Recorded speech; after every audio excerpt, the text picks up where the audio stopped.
Go just one way then the other. Ha! Ha! Nice, pull back and forth. Keep that grip. Have a scramble prepared. Up, George, come on!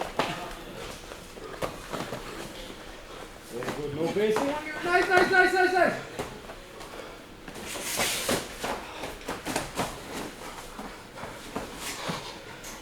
Ah! 10 seconds. The round stops when George gets out. Oh, when Paul pins in. Snap down, Paul. Grab his chin. Oh! Stand up! Keep it up, Paul! Keep snapping him down. Nice!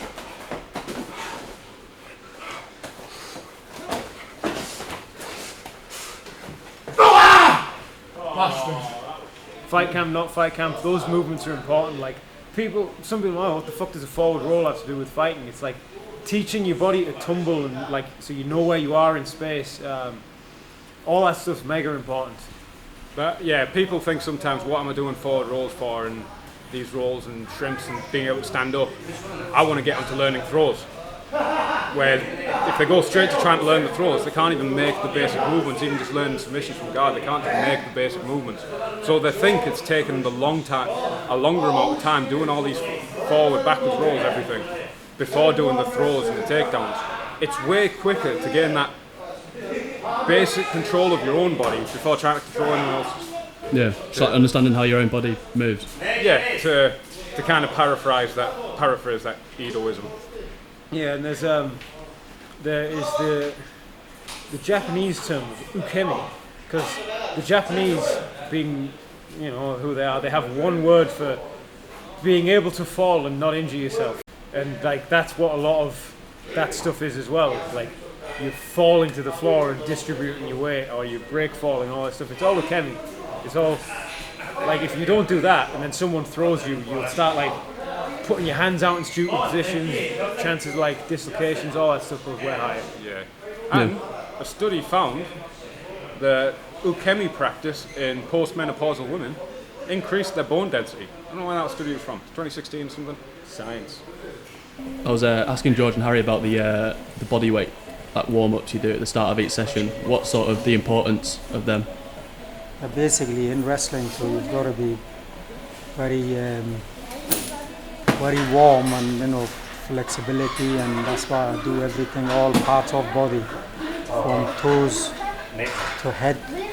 I start warming up. Sometimes I start from top, come to finish off the bottom. Sometimes I start from the toes to the head, shoulders, knees, back, hip,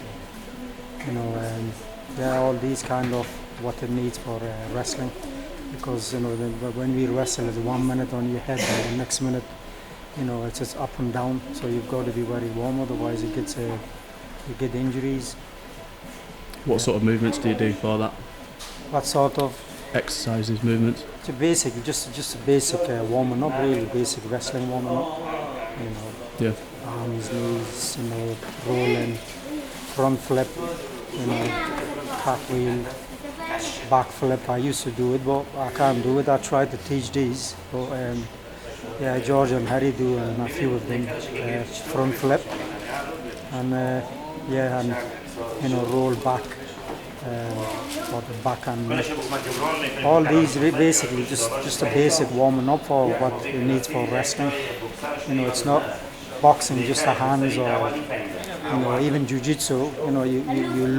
You lie on your back and you roll. It's not too much tension on the muscle. When wrestling is, you're always on the feet and try to put the guy down or score the point. So you always it's a strength and conditioning. Use all part of muscle, or you use it extremely.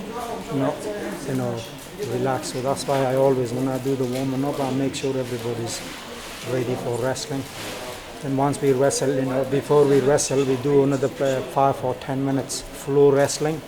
So get really warm, then carry on freestyle wrestling. Who's better at a handstand, you or George? George had like 2 years where he didn't do any MMA training and just did handstands. Yeah, when I popped my elbow, by the time that recovered, my scalp was falling off. So I was like, well, I can't do MMA at the minute, can I?